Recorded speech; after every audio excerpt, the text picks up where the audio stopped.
इतिहास, ये शब्द सुनते ही क्या सिर्फ तारीखें और लड़ाइयाँ याद आती हैं? असल में इतिहास सिर्फ घटनाओं की एक सूखी लिस्ट नहीं है।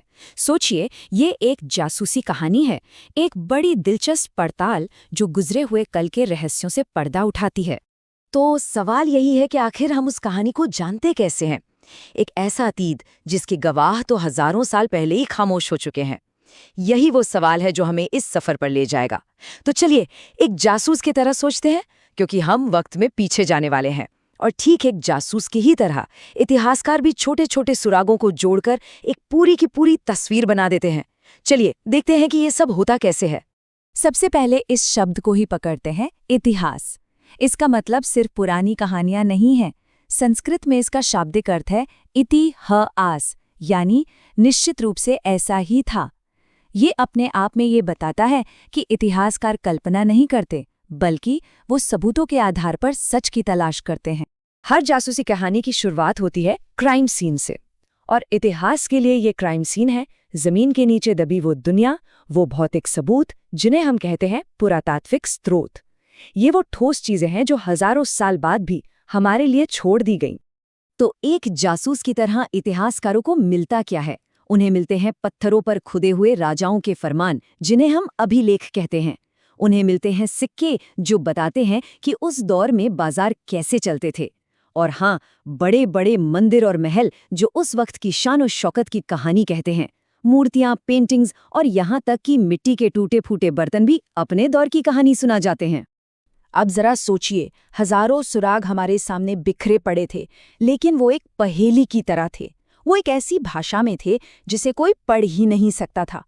फिर साल 1837 में जेम्स प्रिंसेप नाम के एक जबरदस्त विद्वान ने इस कोड को तोड़ दिया। उन्होंने सदियों पुरानी ब्राह्मी लिपि को पढ़ लिया, और बस वो एक जादुई पल था। अचानक सम्राट अशोक जैसे राजाओं के संदेश, जो 2000 साल से ज्यादा वक्त से पत्थरों और खंभों पर चुपचाप खुदे थे, जैसे बोलने लगे।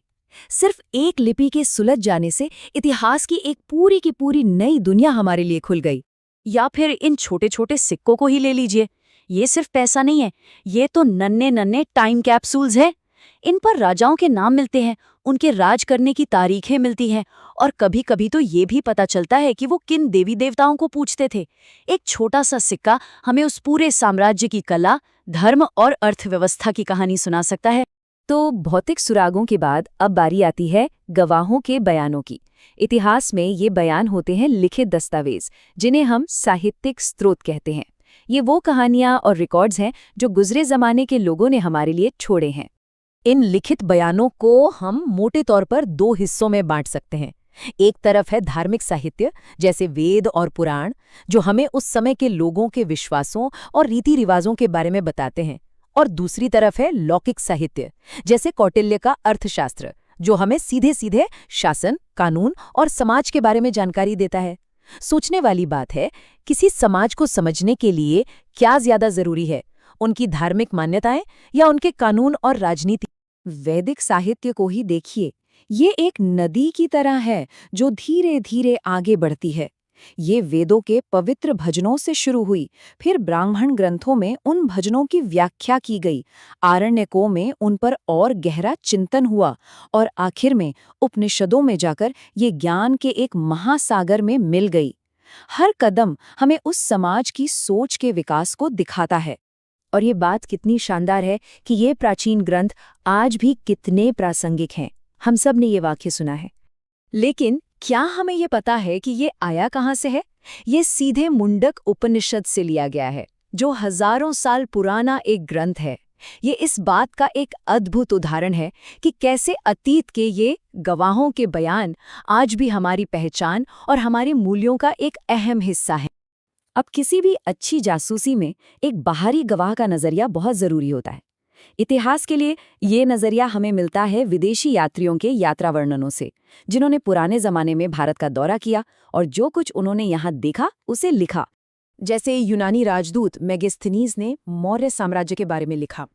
सदियों बाद चीनी यात्री फाहियान और हुइनसांग बौद्ध धर्म की पढ़ाई करने यहाँ आए, और हुइनसांग ने तो नालंदा विश्वविद्यालय में कई साल गुजारे। फिर अल बिरूनी ने भारत पर तहकीक-ए-हिंद नाम की एक अविश्वसनीय रूप से विस्तृत किताब लिखी। ये बाहरी गवाह हमें एक ऐसी तस्वीर देते हैं जो शायद स्थानीय लेखक नहीं दे पाते।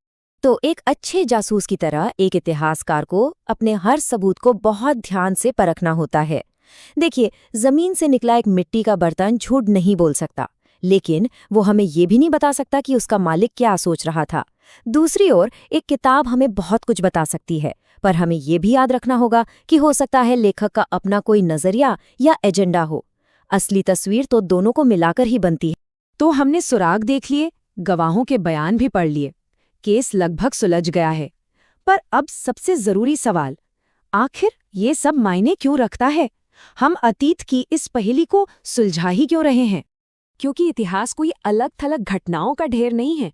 ये एक अकेली, आपस में जुड़ी हुई कहानी है। वो कहानी जो बताती है कि हम और हमारा समाज आज यहाँ तक पहुँचे कैसे। इतिहास एक पेड़ की तरह है।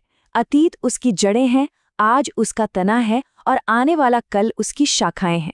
जड़ों को समझे बिना हम पेड़ को नहीं समझ सकते। ठीक उसी तरह इतिहास को समझना मतलब खुद को और अपनी दुनिया को समझना है। ये हमें भविष्य के लिए एक बेहतर रोड मैप देता है।